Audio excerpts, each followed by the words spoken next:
Alright, how's it going, guys? So one of the main tricks that I've been getting a lot of requests on to make a how-to for is a 360 pivot. The main reason I've been really hesitant to do this is because the pivot really only works if you have a cassette, so you can have pedal pressure. But I have a free coaster, so I'll do the best I can. It still kind of works, it's a little sketchy, but I'd recommend doing these if you have a cassette. Learning these on free coasters definitely going to be a lot harder. Okay, so for those who don't know what a 360 pivot is, it's essentially a rotation between a 180 and a 270 with the last like half to 90 degrees of the turn as just pivoting on your back wheel. So this is how you like progress up to doing like full hop 360s, because you're not going to want to go for a straight hop 360 when you're first learning them, because it's not going to end well. Those are pretty hard tricks. You have to have a decent hop. You have to know how to pull exactly like the right way, or else you're going to land sideways and fall and get hurt, and it's not fun. So I'll show you a quick example.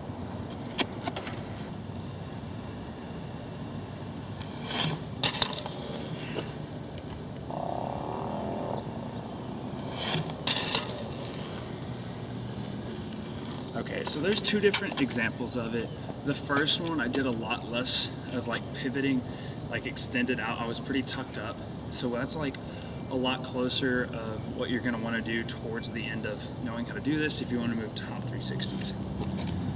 Okay, so the main reason you need pedal pressure in this and why it's easier on cassettes is that once you get to that 180 or 90, whenever you land, you're not gonna want your tire to keep rolling backwards, because obviously it's going to be pretty hard to rotate in one spot if your tire is trying to go this way.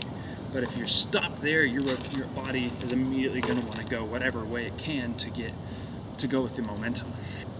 Alright, so the first step to learning these is you're going to want to obviously know how to 180. 180 is the first spin that you should learn, so obviously you should do the 4 360s. So you're going to want to have your 180 down really well, because you are going to be landing either backwards or a little bit past backwards at about 270-ish, and that's going to be really hard to pull that far if you don't know how to do a basic 180. So definitely learn those first and have those down really well. And if you look at the example that I just showed you, you can see on that second one I'm a little more extended. That's how I'd recommend learning it at first. Don't try to just pull the whole 360 like I was doing. You're definitely going to want to kind of extend the back of your body a little bit to where when your tire touches the ground, your like momentum is going to kind of make you fall to finish the rest of the 360. When I say fall, I don't mean like fall off the bike. I just mean if you're up taller, it's going to be a lot easier to kind of compress and finish the rest of that rotation instead of being right here and all that's going to happen is your tire's just going to stop. After you can do your 180s and you have that down, you're going to want to start doing it like I wouldn't try to just go for a 270 and just stop there. That's where it's going to not go well. Like if you just land like a little bit past 180, say 200, then you're going to fall and you're just going to start running that way. So you're definitely going to want to fully commit to this whenever you're trying it. Most of the time you'll either be able to catch yourself or like put a foot down, drop your bike, something like that. There's definitely cases when that's not going to happen. I took a pretty bad fall when I was first learning these, but I leaned too far back. You got to make sure you keep your body over your bike.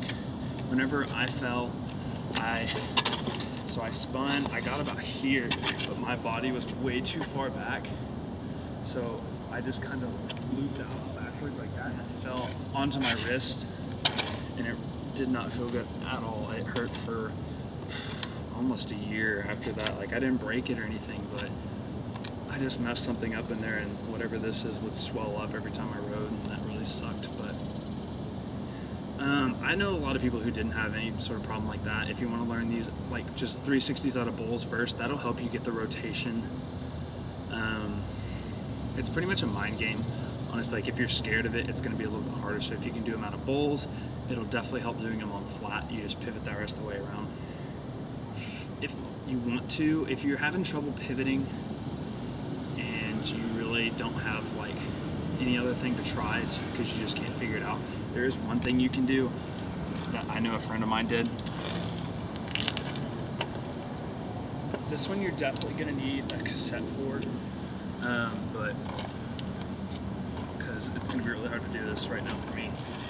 So if you're having trouble, just kind of stop and try to turn all the way the rest of the way around. Try to do a 180, just rotating on your back wheel. It'll be a little weird, but that's the motion you're gonna wanna have finish the rest of that 180. So you're just gonna wanna come to a stop, almost a stop, and just turn. It'll definitely help if you're doing this like going up a hill, because obviously I'm still rolling right now, so that's a little bit different than it'd actually be. But that body position I had, where I'm kind of looking over my shoulder and my body's kind of like up and my chest is big, that's what the position you're gonna wanna have to make sure you spin the rest of that way around.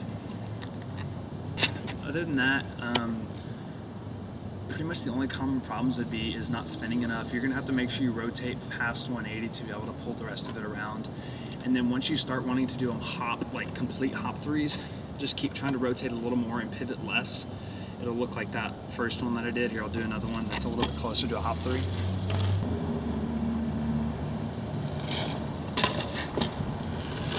So as you can see, like, I still pivoted just a little bit, but that's pretty much the last stage you're gonna be at before you completely put both your tires down at the same time. Other than that, that's about it.